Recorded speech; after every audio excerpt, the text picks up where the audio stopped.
Washington Square in San Francisco, just around golden hour. The church, by the way, St. Peter and Paul, where Joe DiMaggio and Marilyn Monroe took some wedding pictures, because Joe DiMaggio grew up in this neighborhood. Oh, and Coit Tower behind me as well. Topic for today: how does Jimmy Garoppolo's potential return, that massive reversal of news, affect Brock Purdy?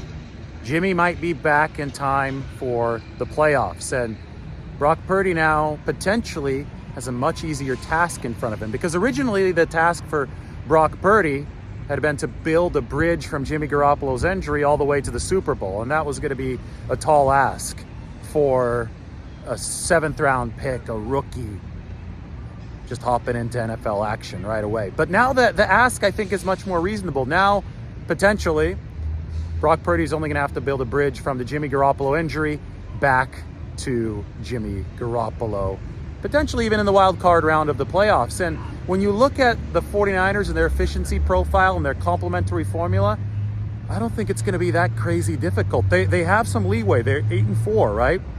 First place NFC West. The defense, ever since the Kansas City game, has been putting up over 9 expected points per game, which is number 1 in the NFL. The offense putting up about 4 expected points per game, which also ranks really high in the NFL. If you can keep that offense churning above average, just above 0 expected points per game, just don't go into the negatives. If Brock Purdy can keep that offense afloat, 49ers, I think, can win enough to get to the playoffs, and then you hand the torch back to Jimmy Garoppolo. So I think that the formula is self-evident. And I think that Brock Purdy, 4 years of college experience, beating blitzes already, I think he's capable of it.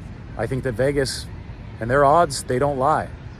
Vegas thinks the 49ers are still contenders. They thought so even when Jimmy Garoppolo supposedly wasn't coming back, but those odds probably are going to go right back up right now, because Brock Purdy, the bridge he needs to build, is a lot more manageable than the one we thought he needed to build on Sunday evening. That's how big this Jimmy Garoppolo reversal is for the 49ers.